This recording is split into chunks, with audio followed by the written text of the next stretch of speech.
కొండ కొత్త జెండా బీసీ ఆత్మగౌరవ ఎజెండా. తెలంగాణ రాజకీయాల్లో మరో సంచలన రాజకీయ సమీకరణానికి రంగం సిద్ధమవుతుందా?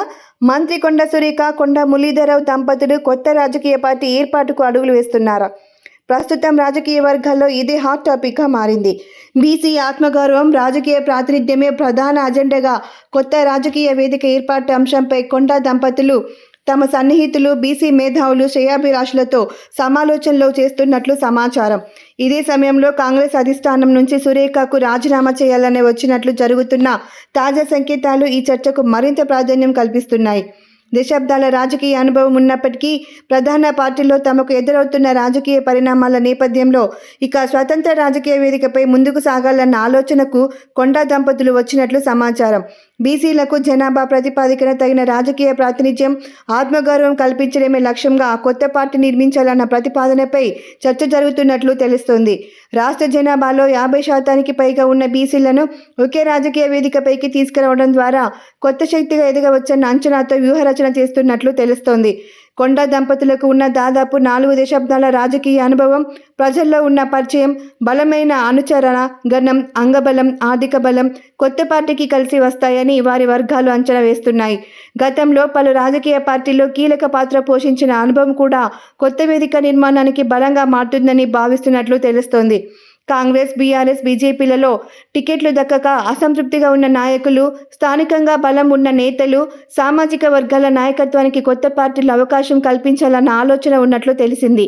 ముఖ్యంగా బీసీ వర్గాల్లో ప్రభావం ఉన్న నాయకులను ఒకే వేదికపైకి తీసుకురావడంపై దృష్టి పెట్టనున్నట్లు తెలుస్తోంది. పార్టీ ఏర్పాటు తర్వాత రాష్ట్ర వ్యాప్తంగా పాదయాత్ర చేపట్టి ప్రజల సమస్యలు తెలుసుకోవడంతో పాటు కొత్త రాజకీయ వేదికకు బలమైన పునాది వేయాలన్న యోచనలో ఉన్నట్లు రాజకీయ విశ్లేషకుల అభిప్రాయం. రాబోయే అసెంబ్లీ ఎన్నికల్లో హోరాహోరీ పోటీ జరిగి ఏ పార్టీకి స్పష్టమైన మెజారిటీ రాకపోతే కొత్త పార్టీకి వచ్చే స్థానాల ఆధారంగా అధికార సమీకరణాల్లో కీలక పాత్ర పోషించవచ్చన్న అంచనా కూడా ఉన్నట్టు తెలుస్తోంది. ఎన్ని సీట్లు వచ్చినా ప్రభుత్వ ఏర్పాటులో నిర్ణయాత్మక శక్తిగా మారేలా వ్యూహం రూపొందించాలన్న చర్చ కొండ వర్గాల్లో జరుగుతున్నట్లు అంతర్గతంగా తెలుస్తున్న వైనం. ఇదిలా ఉండగా మంత్రి కొండ సురేఖను గౌరవప్రదంగా పదవి నుంచి తప్పుకోవాలని కాంగ్రెస్ అధిష్టానం సూచించినట్లు విశ్వసనీయ వర్గాల సమాచారం. అయితే ఈ విషయాన్ని నేరుగా సురేఖకు చెప్పకుండా గతంలో ఆమె వ్యవహారంలో జోక్యం చేసుకున్న ఓ సీనియర్ మంత్రి ద్వారా చెప్పించినట్లు తెలుస్తోంది. అధిష్టానం ఆదేశాలను పాటించి రాజీనామా చేయటం మంచిదని సదరు మంత్రి సురేఖకు సూచించినట్లు తెలుస్తోంది. కొండ సురేఖ కుమార్తె సుష్మిత ముఖ్యమంత్రి రేవంత్ రెడ్డిపై చేసిన వ్యాఖ్యలను కాంగ్రెస్ అధిష్టానం తీవ్రంగా పరిగణించినట్లు తెలుస్తోంది. ఈ వ్యవహారంపై పీసీసీ అధ్యక్షుడు మహేష్ కుమార్ గౌడ్, క్రమశిక్షణ కమిటీ చైర్మన్ మల్లు రవి, రాష్ట్ర కాంగ్రెస్ ఇన్ఛార్జి మీనాక్షి నటరాజన్ వేరువేరుగా నివేదిక సమర్పించినట్లు సమాచారం. గతంలో ఇలాంటి పరిణామాల్లో ఉప ముఖ్యమంత్రి బట్టి విక్రమార్కతో పాటు మరో 2 సీనియర్ మంత్రులు జోక్యం చేసుకొని సమస్యను సద్దుమణిగించారు. ఈసారి మాత్రం పరిస్థితి భిన్నంగా ఉండడంతో గతంలో జోక్యం చేసుకున్న సీనియర్ మంత్రికే అధిష్టానం ఈ బాధ్యత అప్పగించినట్లు పార్టీ వర్గాల్లో చర్చ జరుగుతుంది.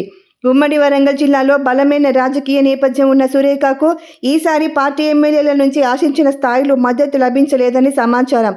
కాంగ్రెస్ జాతీయ అధ్యక్షుడు మల్లికార్జున ఖర్గేను సురేఖ కలిసి వివరణ ఇచ్చేందుకు ప్రయత్నించినప్పటికీ ఆమెకు అనుకూలంగా స్పష్టమైన హామీ రాలేదని తెలుస్తోంది.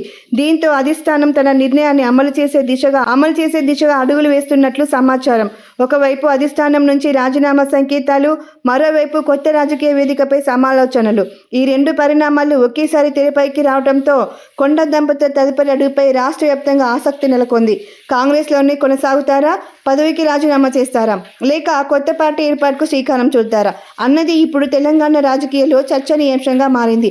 సురేఖ తీసుకున్న నిర్ణయం రాష్ట్ర రాజకీయాల్లో కొత్త సమీకరణాలకు నాంది పలుకుతుందా అనే ఉత్కంఠ నెలకొంది.